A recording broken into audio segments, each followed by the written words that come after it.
Hi friends, welcome to వాని వంటిల్లు. ఈరోజు మనం శనగపిండి లేకుండా వట్టి బియ్య పిండితో కరకరలాడుతా గుర్రగా ఉండే చక్రాలను ఎలా తయారు చేసుకోవాలో చూద్దాం. ఇవి చాలా రోజులు నిల్వ ఉంటాయి. ఎన్ని తిన్నా కూడా పిల్లలకి ఆరోగ్యానికి కూడా చాలా మంచిది. చాలా ఈజీగా సులువుగా తయారు చేసుకోగలము. ఇప్పుడు చక్రాలు ఎలా తయారు చేసుకోవాలో చూద్దాం. మీరు ఎంత క్వాంటిటీ చేసుకోవాలనుకుంటున్నారో అంత బియ్య పిండి తీసుకోండి. నేను ఇట్లా 3 కప్పులు బియ్య పిండి తీసుకున్నాను. దీనిలో రుచికి తగినంత ఉప్పుని వేసుకుందాం.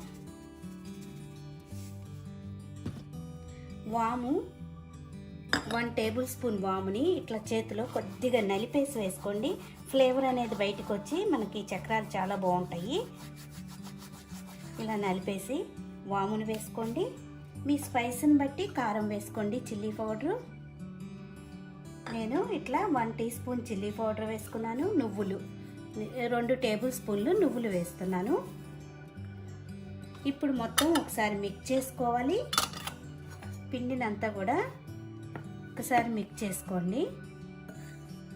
ఇట్లా మొత్తం కలుపుకున్నాక మీరు కాగిన నూనె అయినా వేసుకోవచ్చు, బటర్ అయినా వేసుకోవచ్చు. కొంచెం గుల్లగా రావాలంటే ఇట్లా నేను 1 టేబుల్ స్పూన్ ఆయిల్ వేస్తున్నాను.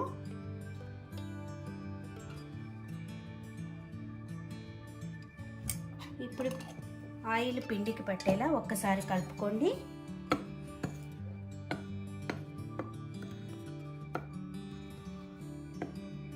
ఇలా కలుపుకున్నాక ఇప్పుడు బాగా కాసిన నీళ్ళతో మనం ఈ పిండిని కలుపుకోవాలి. అప్పుడు గుల్లగా కరకరలాడుతూ వస్తాయి.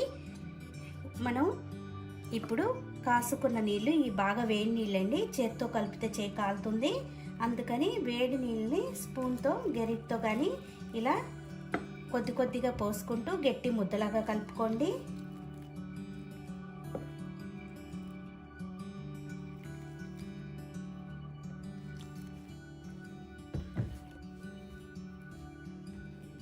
ఈ విధంగా వేడి నీళ్ళు పోసుకున్నాక మనం ఇలా కలుపుకున్నాం కదా. ఇప్పుడు పిండి చల్లగా అయ్యాక చేతితో గట్టి ముద్దలాగా కలుపుకోండి.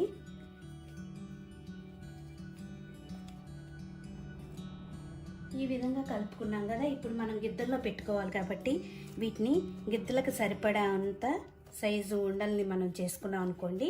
చేసుకునేటప్పుడు మనకి ఈజీగా అనిపిస్తుంది. చూడండి, ఇలా చేసుకుని పిండినంతా ఓ పక్కన పెట్టుకుంటే మన గిద్దల్లో పెట్టుకోవడానికి ఈజీగా ఉంటుంది. ఇలా పిండినంతా కూడా ఇలా చేసుకుందాం.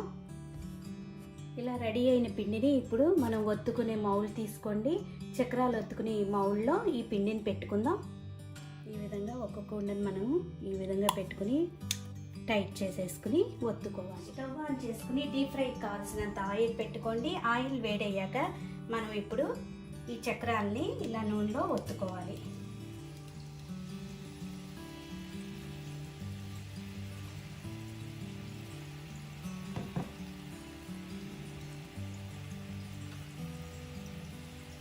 ఇలా ఒకవైపు కాలేక వేగాక రెండో వైపు మెల్లగా తిప్పుకోండి.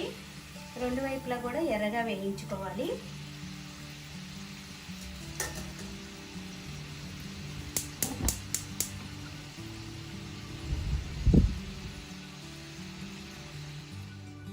చూడండి, మనకి వేగిపోయింది. వేగిందో లేదో తెలియాలంటే మనకి బుడగలు ఆగిపోతాయి. పిండి వంటలకి ఎప్పుడు కూడా వేగాక మనకి ఇప్పుడు 2 వైపులా కూడా చక్కగా వేగిపోయింది కదా. ఇప్పుడు దీన్ని ఒక చిల్లుల గరిటలోకి తీసుకుందాం. చూడండి, ఇప్పుడు ఇదే విధంగా మిగతా అన్నీ కూడా మనం వేయించుకోవాలి. చూసారు కదా, ఎంతో ఈజీగా కరకరలాడే చక్రాలు రెడీ అయిపోయినాయి. ఈ శనగపిండి ఉండదు కాబట్టి పిల్లలు ఎన్ని తిన్నా కూడా ఆరోగ్యానికి కూడా చాలా మంచిది. మీరు కూడా ఇలా ట్రై చేసి చూడండి. ఇవి చాలా రోజులు కూడా నిల్వ ఉంటాయి. పిల్లల లంచ్ బాక్సుల్లో మీరు స్నాక్ లాగా కూడా చేసుకోవచ్చు. ఈ వీడియో మీకు నచ్చినట్టయితే లైక్ చేయండి, షేర్ చేయండి, కామెంట్ చేయండి. మరిన్ని వీడియోల కోసం వాని వంటిల్ని సబ్స్క్రైబ్ చేసుకోండి. Thank you for watching.